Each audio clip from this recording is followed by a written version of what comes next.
ছোট বাচ্চাদের খেলা দেখে নিজেকে আর কন্ট্রোল করতে পারলাম না, জয়েন করে ফেললাম তাদের দলে। স্থানীয়ভাবে এই খেলাকে আমরা গাদ্দি খেলা বলে থাকি।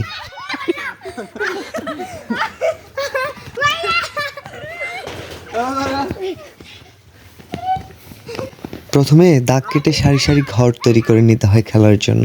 একদল ঘরের ভেতরে দাঁড়াবে, অন্য দল দাগের উপরে দাঁড়াবে। দাগের উপর থেকে দৌড়ে গিয়ে ঘরে যারা আছে ভেতরে টাচ করতে হবে, আর ঘরে যারা আছে তাদেরকে বাইরে বেরোনোর প্রচেষ্টা করতে হবে। এখানে অনেকগুলো ঘর থাকলেও নির্দিষ্ট একটা ঘর রয়েছে, যে ঘরকে আমরা স্থানীয়ভাবে লবণ ঘর বলে থাকি।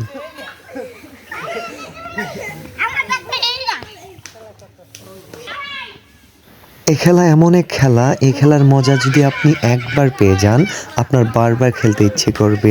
বাচ্চারা খেলবে যখন আপনি দাঁড়িয়ে থাকবেন, তারপরেও আপনার নিজের ইচ্ছা হবে যাই আমিও একটু খেলে আসি, আমিও ওদের সাথে একটু জয়েন করে ফেলি।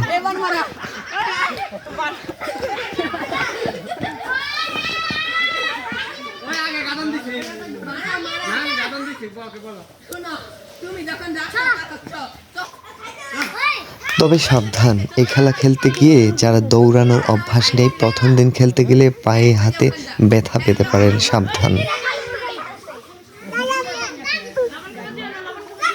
প্র্যাকটিস না থাকার কারণে আমি ছোট ছোট বাচ্চাগুলোর সাথেই দৌড়ে পারছিলাম না, তারা বারবার আমাকে মরা দিয়ে দিচ্ছিল, আমি পারছিলামই না তাদের সাথে।